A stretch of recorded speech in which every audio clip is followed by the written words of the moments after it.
Have you ever looked at your own life and felt like you somehow disappeared?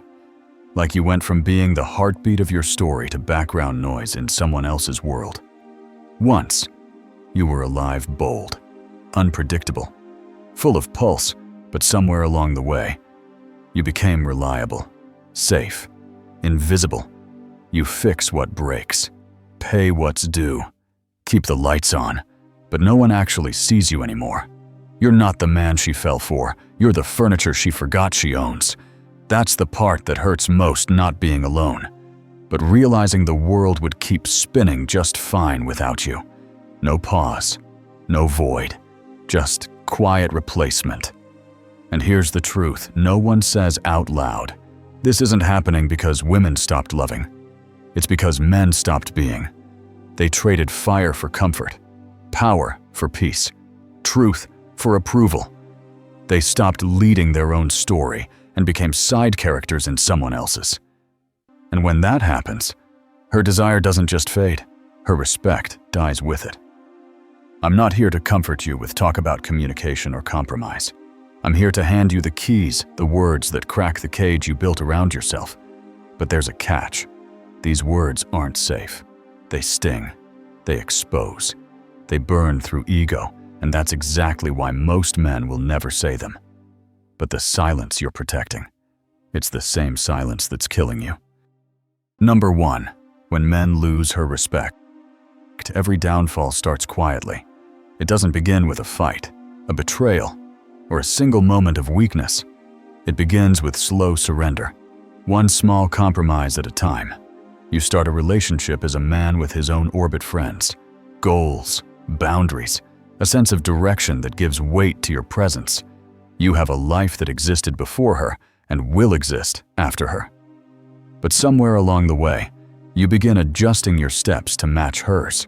You start turning down nights out with friends. Stop pursuing the things that once fueled your fire, and tell yourself it's maturity, that you're building something stable. You call it love, but in truth, it's quiet submission disguised as peace. 6 months in, you're no longer the man who used to walk with confidence. You're the man who waits for permission. A year later, you're apologizing for things that never needed an apology. 2 years in, you can't make a decision without checking for emotional clearance. You think this is what grown-up relationships look like. You think you've evolved. But what's actually happened is that you've been reformatted, stripped of your edges, sanded down into predictability, trained to avoid any ripple that might disturb her calm. You call it harmony. But it's really fear of conflict, fear of losing her approval, fear of rocking the boat. Here's the uncomfortable truth. No one tells you every time she crosses a line and you let it slide. Every time she tests your boundaries and you bend instead of standing firm. Every time you let guilt or emotional blackmail dictate your response. You're not keeping the peace. You're digging the grave of her respect. You are not saving the relationship. You are silently killing the attraction that built it. Respect is not destroyed in one blow. It's eroded drip by your compliance. Because deep in her nature, beneath layers of social polish and polite modern scripts, there's a primal code written in instinct, the need to feel safe in the presence of someone stronger than her chaos. When you show that you can't hold that line, that you crumble under pressure, she doesn't consciously decide to stop admiring you. It just happens. It's chemistry. Her tone starts to change. Her eyes glaze over when you speak. She starts talking to you the way people talk to background staff, polite, dismissive, detached. And the more her indifference grows, the more you shrink to win back her attention. Until you're not a partner anymore, you're a servant wearing the costume of a man. The tragedy is that she doesn't fall out of love with who you are. She falls out of love with who you've become, a safe, spineless version of yourself that exists only to please her mood of the day. And somewhere inside, she begins to despise that version of you, because every ounce of your surrender reminds her of the strength she secretly craves but no longer feels. You think you're being kind, considerate, emotionally aware. In reality, You've become harmless, and nothing kills desire faster than safety without strength. Number 2, the truth behind her tests. Every man who's ever loved deeply has felt it, that quiet confusion when the woman he adores starts creating storms out of clear skies. She questions, she provokes, she tests. It begins subtly, with small remarks that sting. Emotional games disguised as affection, a touch of jealousy that feels almost flattering at first. You tell yourself she's just passionate, that she needs reassurance, that it's normal. But what you're really witnessing is something ancient, something buried deep in her instinct, the unspoken ritual of testing a man's strength. Women test not because they're cruel, but because they're wired to find out what's real. They don't sit down and plan it. It happens like breathing. Every challenge she throws your way, every emotional twist she creates, every tiny rebellion against your authority, all of it is her subconscious, asking one question: can you handle me? But here's the brutal irony that breaks most men. The more she tests, the weaker you become. You start responding to her moods instead of your mission. You start managing her emotions like a full-time job. And slowly, drop by drop, the very act of trying to pass her tests destroys your ability to ever win them. It's erosion by affection, the kind of slow collapse that doesn't make a sound until everything inside you is hollow. Every tantrum, every "if you really loved me" moment, every little guilt trip feels harmless in isolation. But over time, those moments strip away your spine, one piece at a time. You stop leading, you stop deciding, you start existing in reaction to her, not as yourself. Until one day, you realize you've become the safest man she knows. Dependable, agreeable, and completely sexless. You've lost the tension that made her heartbeat quicken. And that's when the most painful paradox comes into play. She begins to resent the very softness she demanded. She despises the calm you gave her. She looks at you and feels something close to disgust, because the man standing in front of her is proof that she won the game she never wanted to win. She needed to feel your strength push back, to feel the edges of your presence, but you kept sanding yourself down, trying to be smooth enough to fit into her comfort. She doesn't hate you. She hates the reflection of her own power that you allowed to grow unchecked. Because deep down, she knows that every time she pushed, she was begging for you to push back. But you didn't. You folded. And now, the attraction she once had is buried under the weight of your compliance. This is the paradox that destroys modern love. Women test men to find strength, but those tests destroy the weak. And the weaker you become, the more she tests, until nothing remains but exhaustion, resentment, and the quiet death of desire. It's not evil. It's not malicious.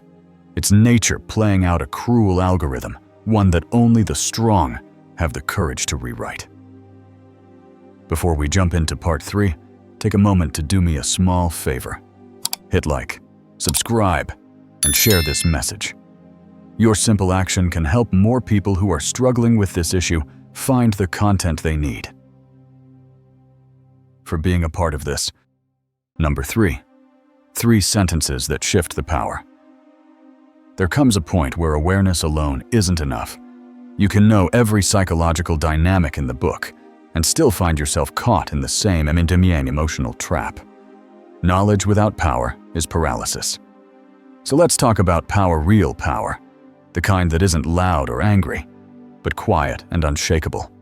The kind that makes people stop and realize they've lost control of the room without you ever raising your voice. Because words, when used right, can turn the entire game upside down. There are 3 sentences, simple, calm, surgical, that dismantle the illusion of power a woman builds when she starts believing you orbit around her. They're not insults. They're not revenge tactics. They're reality checks that pierce through ego and rewrite the balance of respect in an instant. But here's the truth: most men will never dare to say them, because deep down, they fear what will happen when they stop being afraid. The first sentence: You're becoming predictable. Say it once, and you can almost feel the air shift. Don't say it in anger. Don't throw it out like an accusation. Say it like a quiet realization, as if you've just noticed something about the weather. Because for a woman whose identity is built on being unique, different, one of a kind, those 3 words land like a thunderclap. Every woman wants to believe she's the exception to every rule, the unpredictable force that keeps your world spinning. When you tell her she's become predictable, you're not just challenging her behavior, you're shattering the mirror she's been admiring herself in. I once saw a man use it perfectly. His girlfriend was spiraling into one of those emotional monologues about how he didn't appreciate her uniqueness, how he couldn't see how special she was. He didn't yell, didn't defend, didn't explain. He just looked at her and said, "You know, it's funny you're saying the exact same things my ex used to say." Silence. Pure, paralyzing silence. Her brain froze. Because for the first time, someone refused to play the script. That's the power of detachment. It doesn't destroy. It exposes. The second sentence. If you want to leave, go ahead. This one terrifies men, because it requires the death of their greatest weakness, neediness. Most relationships are built on the assumption that he fears losing her more than she fears losing him. That's the leverage. That's the entire system of control. So when she threatens to leave, or plays the "maybe we need a break" card, she's not hoping to be single. She's hoping to watch you panic. The begging, the convincing, the emotional chase is what feeds her sense of power.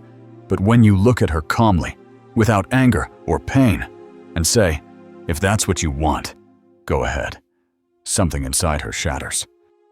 You've just proven the unthinkable, that her presence is not your oxygen. You've shown her that your world won't collapse if she walks out the door. And that moment, that quiet indifference, is devastating to the female ego, because it invalidates the entire drama. I knew a man who lived this out perfectly.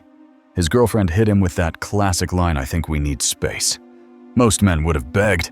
He just smiled and said, "That's actually a great idea. I've been meaning to do the same." She froze. The next day, she called crying, saying he'd misunderstood her. She wasn't ready for a world where he didn't fight to keep her, because indifference, not anger, is the true mirror of power. And the third sentence, "You're not that great in bed." This one, it's nuclear. You have to understand, in modern dating, a woman's sexual confidence isn't just about pleasure, it's about power. It's the one domain where she feels untouchable, the ace she believes she can always play to keep control. And most men feed that illusion by worshiping it. They reinforce her dominance through constant validation. But the moment you remove that validation, when you casually, almost offhandedly, imply that intimacy with her wasn't extraordinary, that it was fine, average, maybe even underwhelming, you don't just bruise her pride. You shake the foundation of her self-perception. You take the card she's been holding over you and show her it's blank. Here's the key: you don't say it cruelly, and you don't say it in a fight. You say it like you're mentioning something you accepted long ago. "You know, I've had deeper, more passionate connections before, but that's okay. Not everyone's chemistry lines up." Then you move on. Keep scrolling your phone. Keep doing what you were doing. Don't linger, because the silence that follows will be louder than any argument. She'll replay that sentence in her mind for days, weeks, searching for a way to disprove it. But she can't, because you didn't say it out of anger, you said it out of peace. That's the secret behind all 3 sentences. They don't work because they hurt. They work because they reveal. They strip away illusion and force authenticity back into the equation. They remind her that her power over you exists only when you believe in it. When you don't need her approval, her validation, or her emotional permission, the entire game collapses. These aren't attacks, they're medicine. You don't use them to wound, you use them to disinfect. You don't use them to dominate, you use them to restore balance. Because a relationship built on fear and manipulation is an infection, and sometimes the only cure burns before it heals. Number 4. Agreeing and disarming her ego. Here's where most men lose the war, not because they're weak, but because they don't understand the battlefield. When a woman throws emotional punches, they think the goal is to defend, to explain, to prove. But the truth is, the moment you start explaining yourself, you've already surrendered the frame. You've stepped into her emotional arena, and no matter how rational you are, you've already lost. That's why the most powerful response isn't a counterattack. It's agreement. Pure, calm, unshakable agreement. It sounds absurd at first. She says something meant to cut deep, to provoke a reaction, and instead of defending, you simply say, "You're right." Not sarcastically, not with resentment, with total peace. It's the last thing she expects, and that's exactly why it works. When a woman throws an emotional test, it's rarely about the literal words she says. It's a probe. She's searching for your center, trying to see if she can move it. Maybe I should find someone who appreciates me. Most men panic, thinking this is the start of a breakup, and scramble to convince her they do appreciate her. But the strong man doesn't chase. He looks her in the eyes and says, "You probably should. You deserve someone who can make you happy." And that sentence hits her like a truck, not because it's cruel, but because it dismantles her script. She expected drama. She got peace. Or when she says, "You're not a real man." Most men argue. They defend their masculinity like it's on trial. But you nod and say, "You're right. A real man wouldn't sit here and entertain this kind of talk." Thanks for the reminder. That's when her mind blanks, because her entire test was built to provoke resistance, and you gave her stillness instead. The agreement method isn't about pretending she's right. It's about showing her that her words have no power over your sense of self. You're not seeking her approval or her validation. You've detached your identity from her perception, and that's something her ego can't compute, because for the first time, she realizes she can't control your emotions. This is why agreeing works like psychological jujitsu. You don't block the attack, you let it pass through you, redirect its momentum, and watch it collapse under its own weight. The moment you stop feeding energy into her emotional outbursts, they die.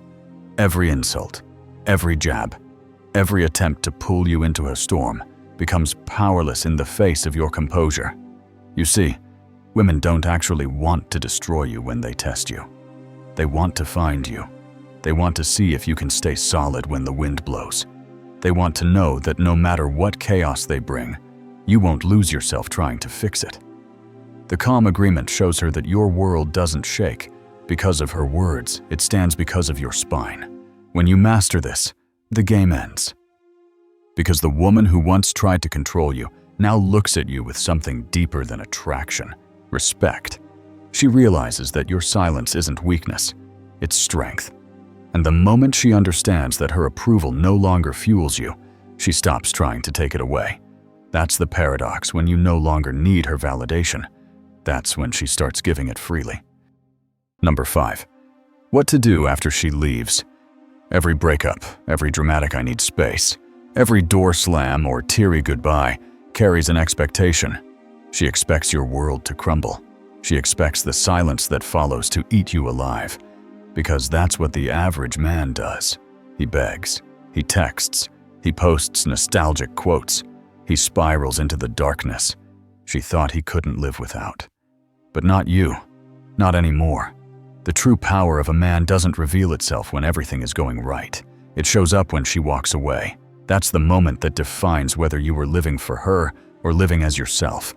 Because when she leaves, she's not just testing if you'll chase, she's testing if you'll survive without her oxygen. And when you don't chase, when you don't crumble, when you quietly pick yourself up and start thriving, it rewires everything in her mind. You go back to the gym. You reconnect with the people she told you were bad influences. You dive into hobbies that used to make you feel alive before you started walking on eggshells. You start laughing again, not out of rebellion, but out of relief. She thought her absence would punish you, but instead, it liberated you. That's what psychologists call an existential crisis, and it hits her harder than anything you could ever say. Because her sense of power was built on the belief that she mattered more than your peace, that your happiness depended on her presence. And when you prove that it doesn't, her entire framework collapses. You've turned her departure the act she thought would break you into the catalyst for your rebirth. You see, women often leave thinking they're walking out of a story they control. But when the story keeps going without them, when the man they thought they owned starts to glow up, to move on, to live fully, they realize the truth. They were never the main character, only a chapter. And that realization stings deeper than rejection. It cuts at identity. It always plays out the same way. She leaves dramatically, expecting your desperate pursuit. When it doesn't come, she starts to panic. She'll reach out with friendly texts or little emergencies only you can fix. She'll show up to collect things she doesn't even need. She's not looking for closure. She's looking for confirmation that she still exists in your emotional world. But when she sees your calm, your detached kindness, your complete lack of longing, that's when it hits her. She's lost control. The version of you that once bent to her moods is gone, replaced by a man who doesn't need validation, who doesn't seek permission, who doesn't live for approval. And that realization forces her to see something she never wanted to face, that she wasn't your world. She was blocking your view of it. That's why your silence after her departure isn't cruelty. It's clarity. It's the moment you stop performing for someone else's comfort and start living for your own purpose again. You don't need to announce your comeback. You don't need to post your wins. Your energy will tell the story. Your peace, your progress, your presence. That's the revenge she'll never admit, cuts the deepest. Because in her mind, she left to find herself. But in doing so, she found out who you really were, the man she couldn't break, the one who didn't collapse when her love turned to absence. And nothing disrupts a woman's ego more than realizing the story continued perfectly fine without her name in it. The truth is, she was never your enemy, but she was never meant to be your compass either. Somewhere between her affection and her approval, you forgot who you were. You started chasing her validation like it was air, and in doing so, you stopped breathing on your own. Women don't steal a man's power. Men give it away, one quiet yes at a time, one swallowed truth after another. And the moment she senses your fear of losing her, she stops respecting you. It's not cruelty, it's nature. Because she doesn't want a man who worships her, she wants a man strong enough to stand on his own. Someone whose calm creates safety, not someone who trades truth for peace. Her real fear isn't that you'll walk away. It's that you'll stay and stop needing her. That you'll look at her and feel nothing but peace. Indifference is the death of control. And when you reach it, you finally become untouchable, not because you've hardened, but because you've remembered your worth. So stop performing. Stop apologizing. You were never meant to decorate someone else's story. You were meant to lead your own. The crown was always yours, you just forgot how it felt. Now choose. Stay silent and keep kneeling, or stand up and take back your voice. Because a man who fears nothing, not her anger, not her absence, not her judgment, is finally free. If you're ready to rise again, follow now. Not for revenge, not to prove anything, but to remember who you were before you forgot.